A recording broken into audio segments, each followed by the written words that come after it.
Welcome to MrClaff.com's review of 5 things that I would study just a little bit extra. But of course, you want to study more than 5 things. Coming in at number 5, let's talk about race, gender, religion, people's rights being limited, women. We're talking about Native Americans, immigration, old and new waves, African Americans, and Japanese Americans. Don't forget about the importance of the Second Great Awakening. It led to all of these things. We audit.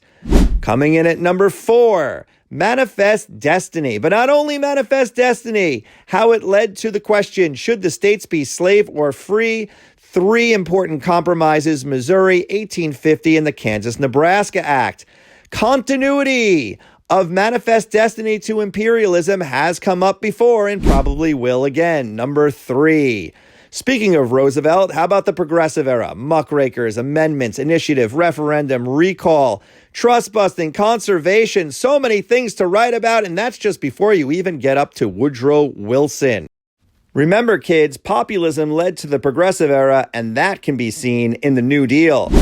Coming in at number 2, how many times have we seen that carpetbagger? It's Reconstruction. But don't forget about after Reconstruction during Home Rule, Jim Crow, literacy tests, grandfather clauses, and sharecropping. Here's a little timeline for you, but I would recommend hitting pause. Of course, it's the end of salutary neglect. When the French and Indian War ended, Britain had to pay for their army, and that led to a snowballing effect of taxes and other things that the colonists did not appreciate.